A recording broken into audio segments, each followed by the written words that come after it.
Hello everyone, welcome back to my channel. Honestly, I don't even know whether I'm still able to film a YouTube video, and I know how to do it. It's been that long that I've been away from my channel, and I'm terribly sorry for those of you who still follow me here. I promise I'm now back on more regularly, and I will come out with a video very shortly where I will go into all the reasons that made me be away for such a long time. But this is not the subject of today's video. Today I would want to take you with me on a very exciting trip. And as you can see from the surroundings, I'm sure those of you who follow me since the beginning already know where I'm heading. Tan tan tan! It's London time! Right, I'm completely too early for my train, so I grabbed a cup of coffee and I'm now sitting at the Northern Central Station in Paris, and I'm waiting for my Eurostar. Now, I would want to benefit from the time that I have waiting here to give you a bit of context for this trip. Those of you who follow me on Instagram would know by now that two of my prints have been selected by the Royal Society of Printmakers to be part of their annual International Original Print exhibition. So I'm very, very proud, and I'm feeling extremely honored to be part of this, and would not miss this occasion for nothing in the world. So this is the reason why I am heading over to London. Now, for personal reasons, I will not be able to make a prolonged stay out of it like the last time when I was last exhibiting in London. So I actually have like a day and a half, basically, not even quite as much.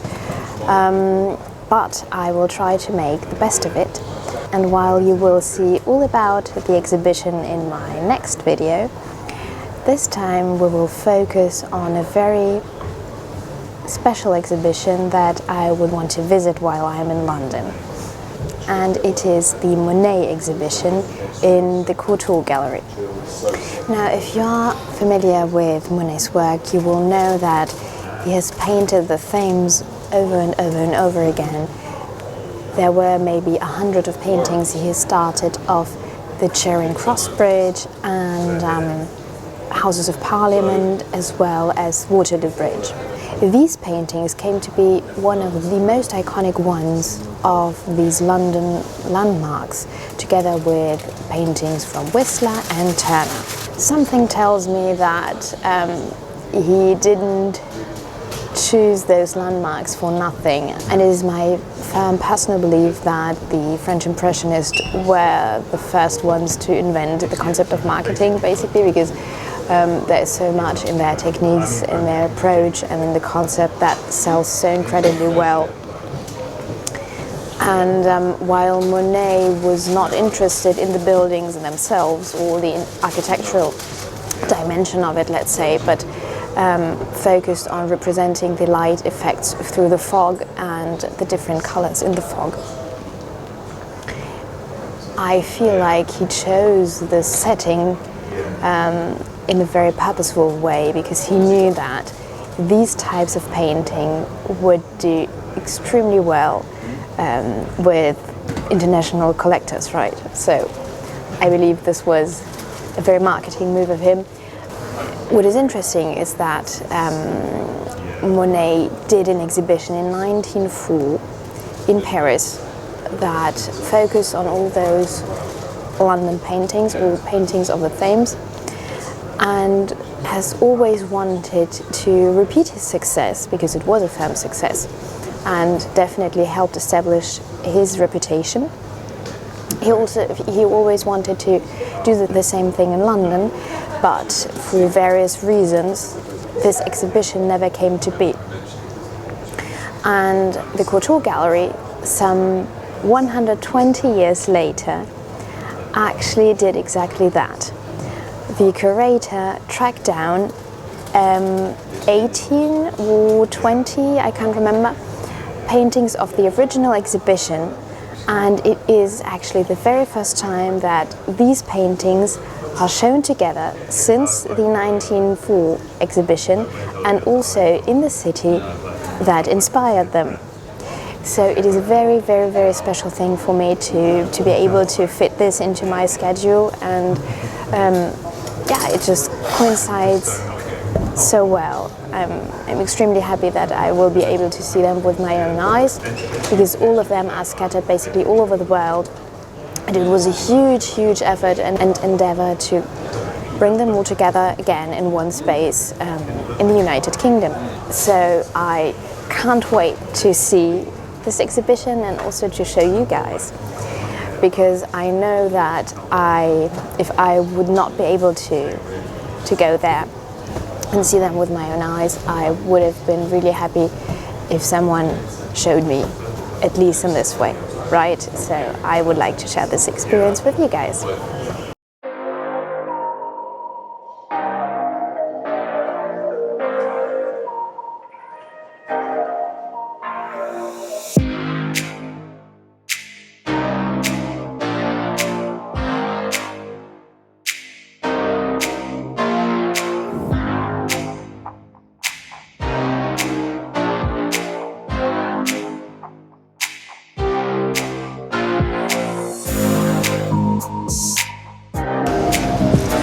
Okay, so I'm on my way to the hotel, which is near the train station. Actually, I didn't want to lose any time while I'm here, because, as already mentioned, I'm here for such a short period of time. So I'll leave my luggage in the hotel and then make my way right straight into the Courtauld Gallery. That closes at 5, and right now it's 2:30. So if I want to make the best out of it, I really should hurry.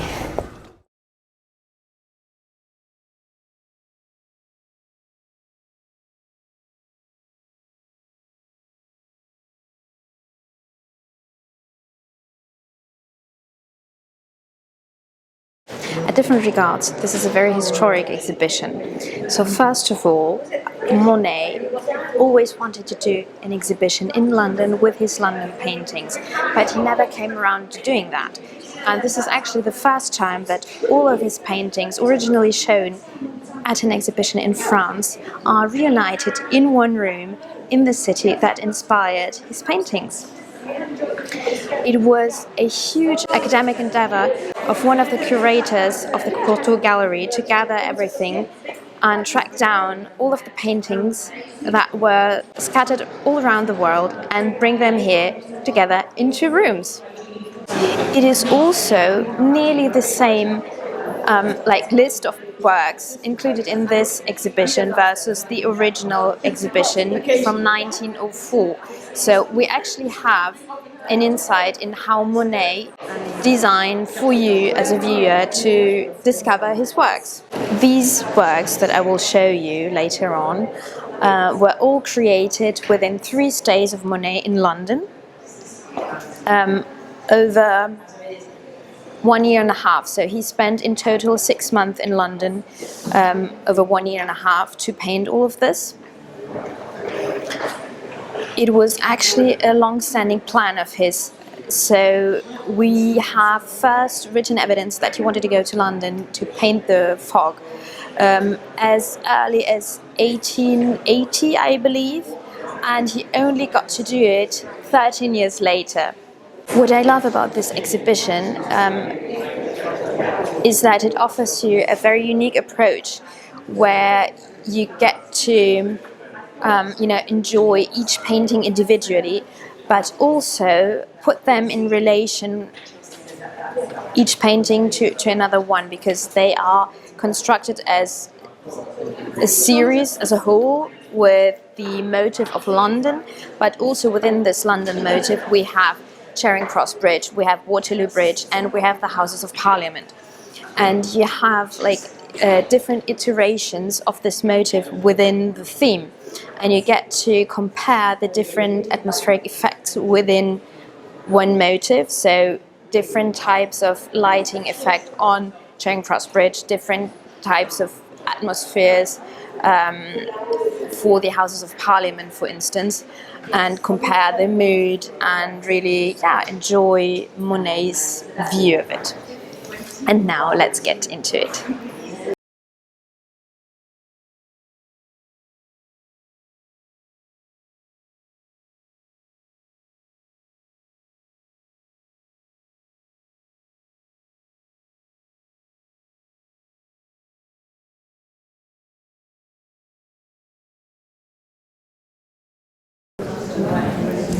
This scene is inspired by the yellow hue of London's fog that Monet was so fascinated by. He used pink highlights in the water to accentuate the yellow hue in the fog.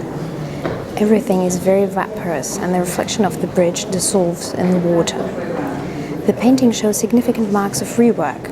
On the left hand we see paint being scrubbed off, and the towers of the House of Parliament were moved from the further right hand further towards the middle, perhaps to make them more visible. These types of reworks were very frequent in Monet's work, because we always have the misconception that Impressionist painters spent most of their time outside and that they were outside painters, but in reality he spent much time in his studio reworking everything. This version shows bigger depth than the other iteration of the same motive. We have small boats sailing into the distance and a rare inclusion of the embankment to the right. This one has not been included in the 1904 exhibition. It remained with Monet and is only one of 2 Thames paintings in British public collections today. I personally like the peaceful uniformness of the painting, where the smoke and the bridge, the House of Parliament and the barges all have the same colour. Here we have a completely different atmosphere, with the golden afternoon sun illuminating the river. It ripples. The ripples are depicted with the short strokes of yellow, orange and white. We see the Palace of Westminster rising in the right corner, and a critic at the 1904 exhibition pointed out Whistler's influence on this painting through its 2 dominant colours, blue and gold. This particular painting is the only view of the railway bridge sold during the 1904 exhibition. The painting was purchased by historian and collector Raymond Cachlin, who has previously met Monet on one of his travels. Almost a year after his acquisition, he sent a letter to Monet, written from the Charing Cross Hotel. I cannot refrain from writing to you. It is the first time that I am back in London since seeing your Thames, and I must tell you the joy I had to see once again this wonderful landscape which you have enabled us to understand better. Which is funny, because we often think about the influence nature has on painters, but so rarely about our perception of nature influenced by painters. In some cases we may argue that it is the artistic representation that has forged our vision of nature. What stands out most here is the steam enhanced by thick flecks of white paint. The painting was returned to Monet after the exhibition and is the only work from the original series that remained with him until his death. This view departs markedly from the other due to a change in the viewpoint, not longer looking up. We have Westminster on the left that Monet has elongated voluntarily, and a lone barge in the foreground that helps anchoring the composition. A photograph of this painting from the 1904 exhibition shows us that Monet has reworked it since, having animated the area around the sun and underneath the barge with green to heighten the colour contrast with the orange salmon pink. Here we can admire a trademark of Monet's, the accurate placement of the sun distinctly on the top of the painting, mostly singled out. Its orange hue, as well as its reflection in the water, creates a beautiful contrast with the cool colours of the fog in the water. The overall darkness is contradicted by the position of the sun, which indicates daytime and not an evening scene. This is one of the most dramatic views, with rays of sunshine piercing through the clouds and turning a patch of the river to gold. This is further emphasized by the dark and crisp outlines of the boat that is backlit. Here we have a very different viewpoint on the bridge, contemplated from further away. Pinks, blues, greens and red. This is definitely a very colorful rendition of the scene, and one of the least subdued done by Monet.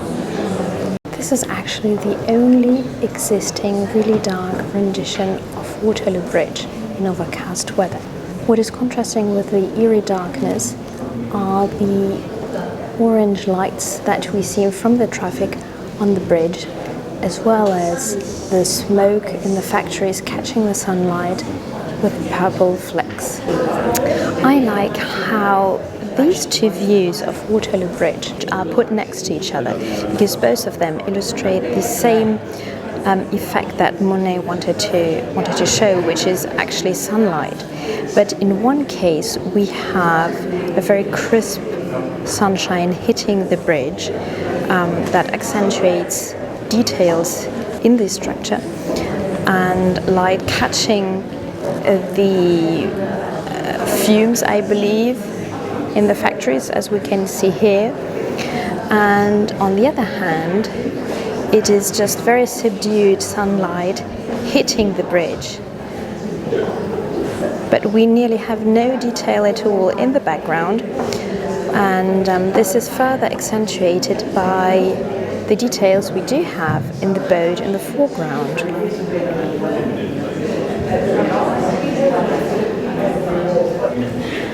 Okay, I'm so sorry. I believe the lighting conditions are not the best, but I just wanted to give you a little bit of context. So Charing Cross Bridge, as well as Waterloo Bridge, were the motifs that Monet worked on throughout his 3 stays in London. What is funny with the House of Parliament is that it is a motif that appeared only after his second visit to London. And it has a very simple reason of the location from where he was painting. For Charing Cross Bridge, as well as Waterloo Bridge, he stayed at the Savoy. He had a suite at the 6th floor with balconies facing the Thames, and giving him the possibility to paint it both upstream and downstream. Now, when it comes to the Houses of Parliament, it was possible for him to paint it in these conditions because in between he made contact with a famous physician who was a great fan of his work.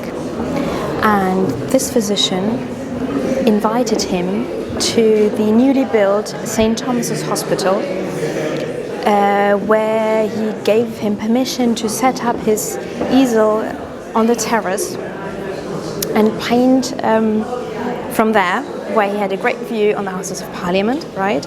And he also gave him permission to use one of the unused rooms of the administrative block of St. Thomas's Hospital as a stock room for his painting supplies, which is quite funny. This is one of the most expansive views on the Houses of Parliament. What is very particular here is also the enhanced presence of the fog. Monet actually reworked this version in his studio to emphasize the effect and to heighten the sense of abstraction as the forms dissolve right before the viewer's eye. One critic pointed out the difference in densities of the Houses of Parliament in Monet's paintings. Some are nearly translucent, disappearing into the fog. At other times, they are dark and very solid. Here we have an example of the latter, with a dramatic skyline set against the fog. The American collector Desmond Fitzgerald described an interesting effect illustrated by this painting. What at first might feel like a half-finished painting slowly becomes full of details when gradually the eye penetrates the fog and the objects begin to take form. Here we have an almost monochromatic painting of blue and purple. No orange sun, no reflection on the water, and nearly no details at all. This particular painting is really a great example of what Impressionist art is all about. You have very, very short brush strokes on the water and nearly no details within the architectural form, which dissolves into the water. Can you see the brush strokes that overlap here from the water and slowly become the building? They create a transition through the fog and through this lighting effect actually unifying the whole of the painting. This is another example of this very simple and isolated disk of the sun within the sky that backlights the building.